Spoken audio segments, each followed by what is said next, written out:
presentation. Okay, so we're starting off with a little question just to give people candy. So, woo! All right. So, because our name is long and annoying to say every time, we are going to be using an acronym CAPS. Does anyone know what CAPS stands for? Counseling and That was hard. How do we give candy to that? I'm just kidding. We'll give candy to everyone. Okay, so second question. For a few people, what kind of testing does UST specifically offer through CAPS? Like, if you go to their counseling service and you ask for testing, what can you have offered? Depression screening. Depression screening is one. Yes, you are correct. That was Kendall. All right, another one? Peter? Is there an alcohol responsibility course? Yes. Yes, there is. Any other testing? Anxiety screening. I know they have screenings. I didn't write it down, but yeah, I know they have some kind of screenings. And more? They do, just so you know, some other ones, Myers-Briggs, they do that. They do the strong interest inventory, which is a lot of comparing your occupational strengths with things that are actually in your occupation, so you kind of find where you should mold yourself. And then they also do national testing too. They give information to that, all that, that's the whole deal. Third question. So, the APA, American Psychological Association, there are 5 top ranked as the most common mental disorders treated at college and university counseling centers. Anyone have any ideas of what the 5 are? Oh, no. ADHD? Actually, no, but you can still have candy, don't worry. Anxiety. Anxiety's 1. Depression's 1. Dana? Okay. Eating disorders is 1. There's 2 more. Substance abuse? Yep, and 1 more. This one's kind of like shocking a little bit. No, it's actually more of a personal thing, like a. No, there is some interesting stuff on that too, but the last one is self-injury. Okay, so there's candy. So if anyone wants candy, have candy. It makes me happy to give it to you. I'm gonna pull this up quick then. View presentation. View. Thank you. Okay. So yeah, counseling and psych services. That's us. Yeah, I'm Amy. Hi, I'm Megan. Hi. Hi. So we're going to talk about counseling and psychological services.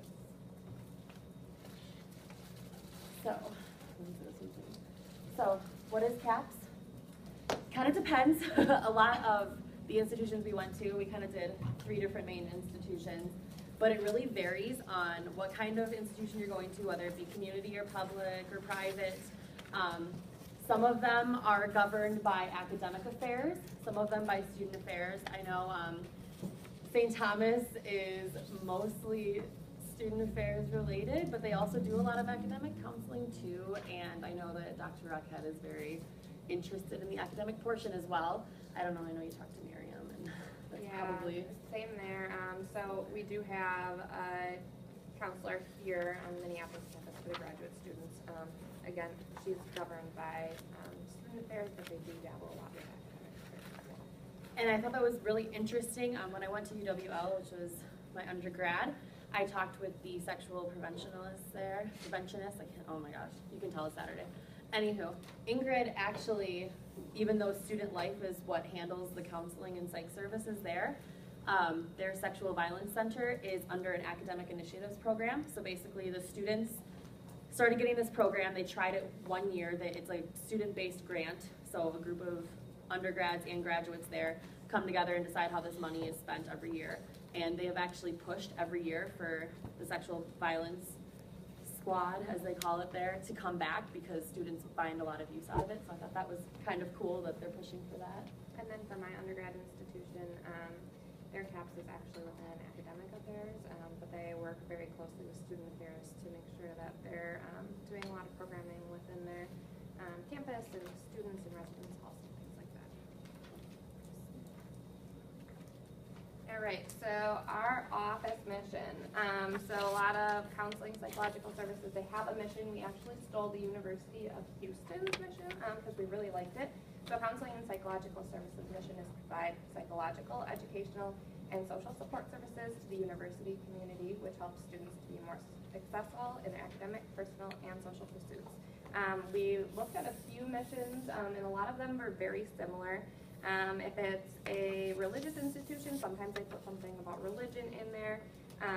But other words, a lot of them have the same general mission statement where they want to help students with academics, social, personal, really, I mean, very student-driven, student-based. But not all universities and institutions offer medicational services. So that was one thing that varied. So sometimes you'll get counseling services, but then they have to outsource you if you have to be on some sort of medication. And just as a disclaimer, if you're looking at your pamphlets and stuff, we kind of made our own fake university as is. So some of the stuff you're seeing, we actually took from websites, but that'll be cited, and the rest of it, we kind of just collaborated our data and made a fake department for ourselves. So just in case you're wondering, that's what's going on. So obviously Mango City, Colorado is not a real place, I wish. We were really hungry when we made this presentation.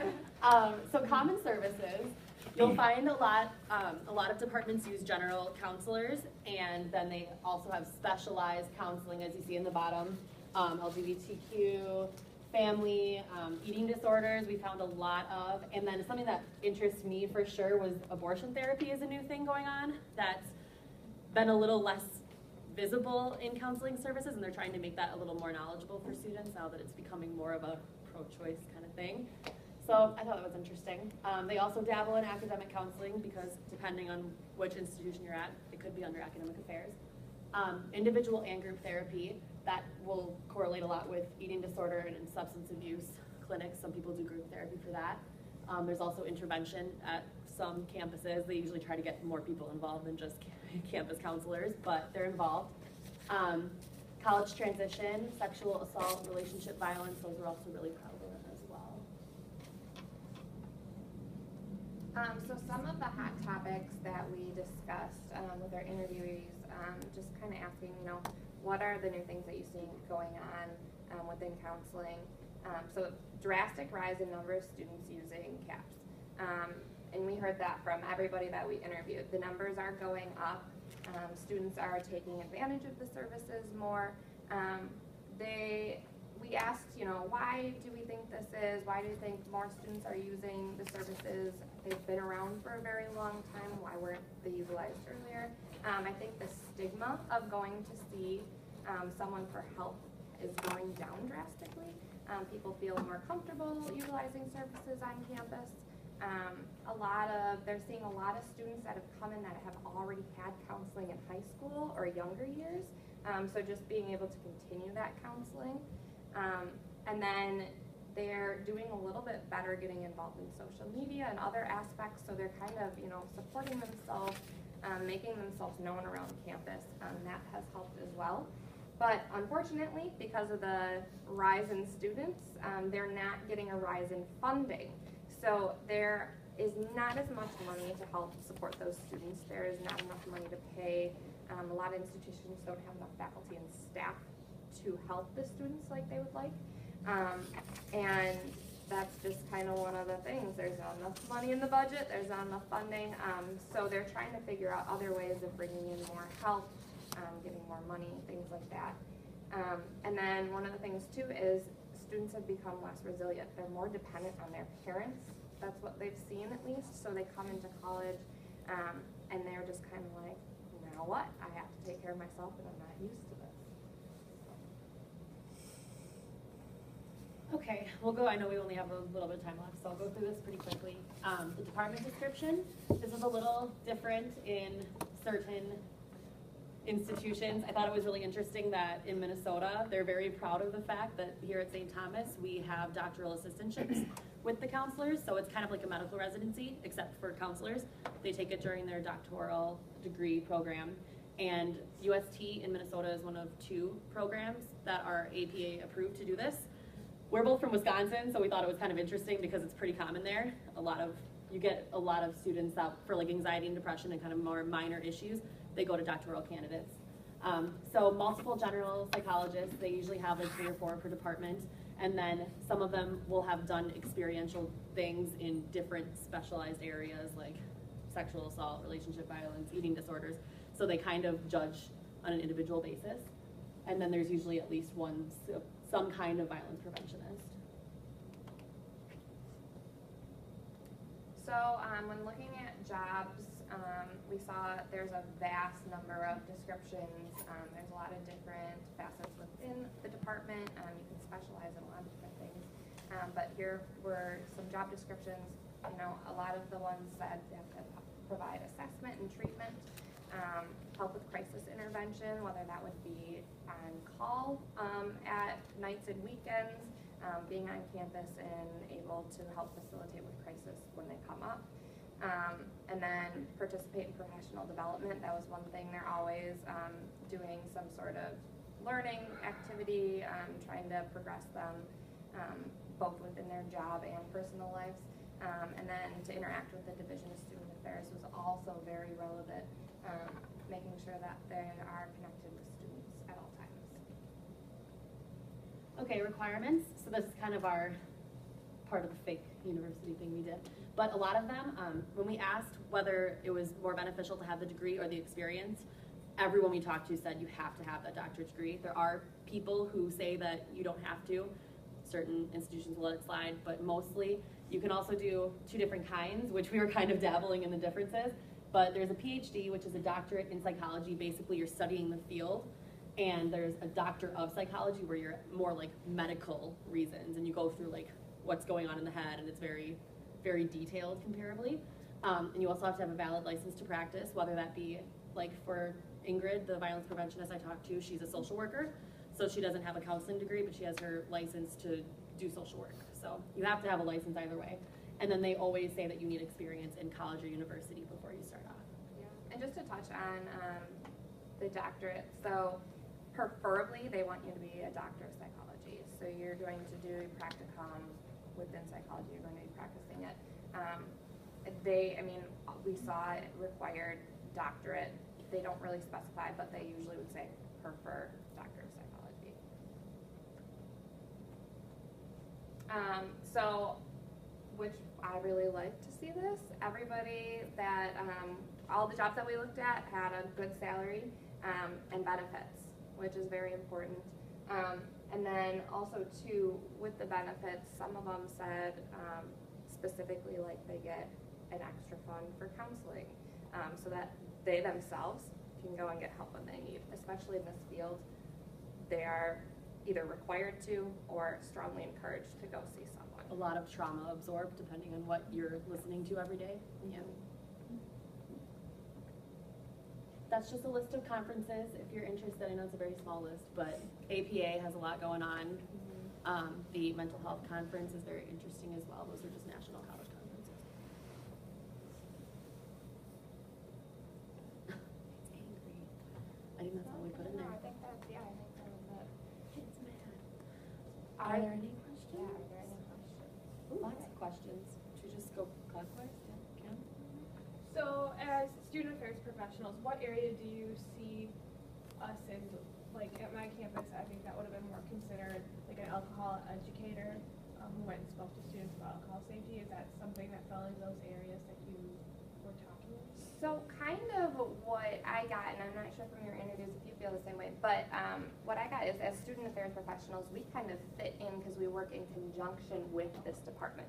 So I wouldn't say like me personally having a master's in student affairs, I would work in this department, but definitely utilizing their services, having them as a resource, and bringing them in to help within our departments. Yeah, I would say the same. They really prefer you to have the background of psychology if you're going to work in the department, but they do, like even, I work for International Student Services and they're constantly bringing in pamphlets and they're constantly coming in to talk and make sure that the students are okay. So I mean, they're very involved, I think. Okay. You have a question? Oh, wow, she stole it. You mentioned that, so pretty much having to have a doctor, and then they also said like having experience working in a campus. Did some of them maybe come from like prior getting their doctorate in psychology, work in student affairs, or like did they get their experience working on a campus? So many different Yeah. so many different ones. And I asked a little bit about like their colleagues in the interviews too, what they did, but a lot of people, you know, they had their masters in psychology or counseling of some sort and then went to get their doctorate in psychology. But the student affairs aspect of that wasn't necessarily there. Some of them did some things in student affairs, like I know one of them was an RA for a while. One of them just worked in the office of counseling services. But the experience is really more like they did their practicum at a university, and that's where the experience comes from. Do we have time for one more? Yeah, you do. Okay. Yep.